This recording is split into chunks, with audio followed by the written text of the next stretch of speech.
کہ اللہ مسبب الاسباب ہے، وہ اسباب کا پابند نہیں ہے، وہ اسباب کا محتاج نہیں ہے، اسباب اس کے محتاج ہے۔ اگر یہ یقین ہے تو اللہ پر ایمان ہے، یہ نہیں ہے تو تمہارا ایمان اسباب پر ہے، وسائل پر ہے، ذرائع پر ہے، مادیات پر ہے، اللہ پر نہیں۔ اس وقت کہاں راستہ تھا؟ کوئی راستہ تھا؟ سمندر ہے اور ادھر سے لشکر آ گیا ہے۔ کلا ان معی ربی سیہدین۔ اب دیکھیے ایمان کہہ دینا آسان ہے، ہوا معکم اینما کنتم، جہاں کہیں بھی تم ہوتے ہو اللہ تمہارے ساتھ ہوتا ہے، لیکن اس کا یقین قائم ہو جائے تو زمین و آسمان کا فرق واقع ہو جائے۔ یہی بات ہوئی حضور کے ساتھ۔ غار ہے، چھپے ہوئے ہیں محمد الرسول اللہ اور آپ کے وہ یار غار ابو بکر صدیق رضی اللہ تعالی عنہ۔ اقبال نے حضرت ابو بکر کی شان میں چند اشعار کہے صرف، لیکن واقعہ یہ ہے کہ بھاری بھاری نظموں پر اور قصیدوں پر بھاری ہے، طویل ترین نظمیں اور قصیدے ہوں ان پر بھاری ہے۔ ہمتیں ابو بکر کی ہمت جو ہے، کشت ملت را جو ابر، جیسے بارش سے کھیتی اپجتی ہے، ابو بکر کی ہمت اور عزیمت اس امت کو اسی طرح سینچنے والی ہے۔ ثانیے اسلام و غار و بدر و قبر، وہ دوسرے تھے اسلام میں، دوسرے پہلے کون تھے؟ انا اول المومنین، حضور فرماتے ہیں سب سے پہلا ایمان لانے والا میں، دوسرے ابو بکر۔ ویسے ہمارے ہاں یہ چلتا ہے اختلاف، حضرت علی پہلے ہیں کہ حضرت ابو بکر پہلے ہیں، لیکن اس میں بڑی خوبصورت تطبیق قائم کی ہے علماء نے اور بہت صحیح ہے۔ چار کے بارے میں فیصلہ ہی مت کرو کہ کون پہلے ہے، ان کی ایک عجیب تقسیم کر دی ہے۔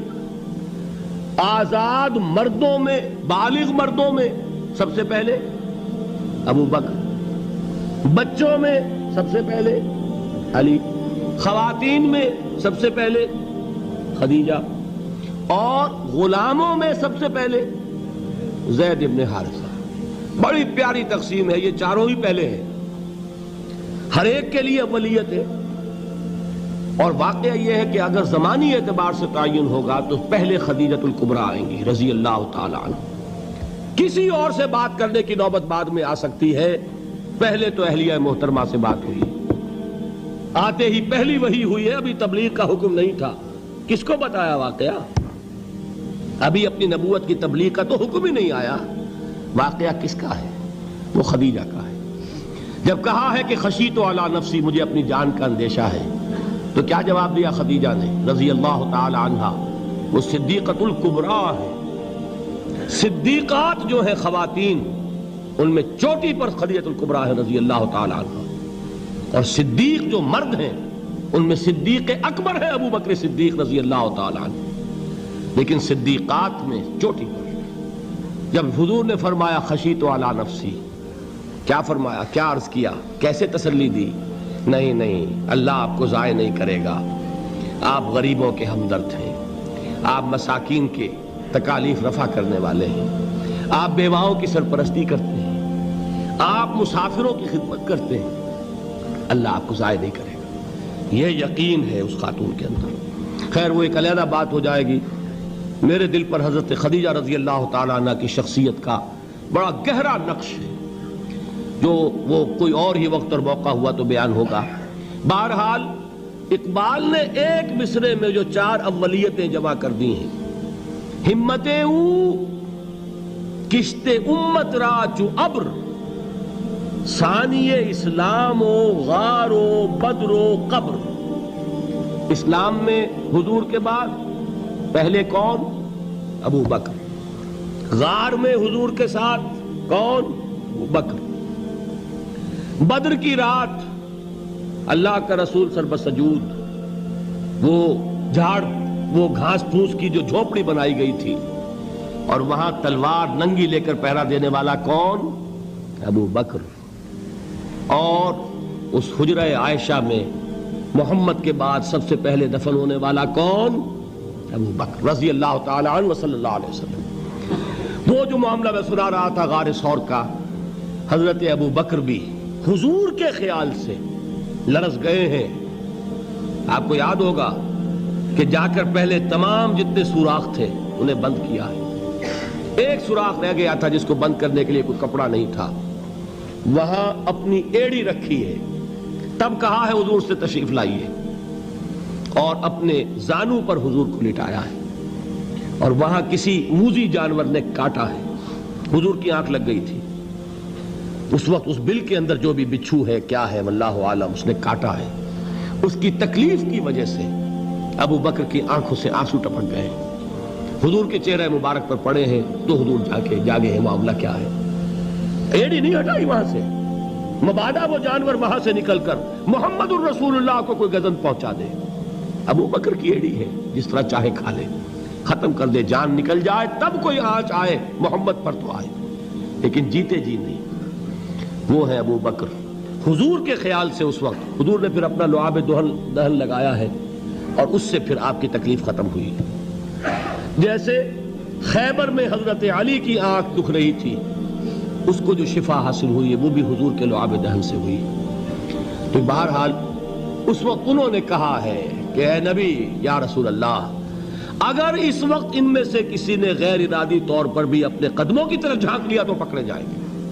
کیا جواب تھا اللہ کے رسول کا؟ لا تحزن ان اللہ معنا, اللہ ہمارے ساتھ ہے, کیوں گھبراتے ہو ابو بکر. یہ ہے ایمان باللہ, میرا مالک اللہ, میرا رازق اللہ, میرا محافظ اللہ, میرا مددگار اللہ, میرا پشت پناہ اللہ, میرا دوست اللہ. یہ دوستی ہے اللہ کی جو لب لباب ہے, حاصل ہے ایمان کا. اسی کا نام ولایت ہے. اولیاء اللہ کے سروں پر سینگ نہیں ہوتے. جس کے دل میں ایمان راسخ ہو چکا ہو وہی اللہ کا ولی ہے. جسے اللہ پر یقین ہو چکا ہے وہی اللہ کا ولی ہے. جسے یقین ہے اللہ میرے ساتھ ہے, میرا مددگار, میرا پشت پناہ, میرا ساتھی, میرا دوست, میرا محبوب, میرا محب. اللہ اہل ایمان سے محبت کرتا ہے. واللہ یحب الصادقین, ان اللہ یحب الذین یقاتلون فی سبیلہ صفا کانہم بنیان مرصوص. اللہ محبت کرنے والا, اہل ایمان محبوب, اور اہل ایمان محبت کرنے والے اللہ محبوب. والذین آمنوا اشد حبا للہ. آپ تصور کیجئے جسے یہ رشتہ ایمان یا رشتہ ولایت حاصل ہو جائے, الا ان اولیاء اللہ لا خوف علیہم ولا هم یحزنون. آگاہ ہو جاؤ, اللہ کے دوستوں کے لیے نہ کوئی خوف ہے نہ کوئی حزن ہے. اور میں بیان کر چکا تھا, خوف اور حزن کے خاتمے ہی کا نام امن ہے. زوال خوف, زوال حزن. یہ خوف اور حزن کیوں آتے ہیں بار بار؟ اللہ تخافوا ولا تحزنوا, دونوں آ گئے. الا ان اولیاء اللہ لا خوف علیہم ولا هم یحزنون, پھر وہی دو. وہ کیوں ہے؟ خوف ہوتا ہے کسی مستقبل کی بات کا, یہ نہ ہو جائے, وہ نہ ہو جائے, یہ نقصان نہ پہنچ جائے, یہ تکلیف نہ ہو, یہ غضب نہ آ جائے. خوف ہے مستقبل سے. حزن ہے یہ کیوں ہوا, یہ نہیں ہونا چاہیے تھا, یہ میرا فلاں چیز میرے ہاتھ سے جاتی رہی ہے, فلاں موقع نکل گیا, اب بیٹھے ہوئے ہیں اندر ہی اندر کڑ رہے ہیں, صدمہ ہے اور رنج ہے.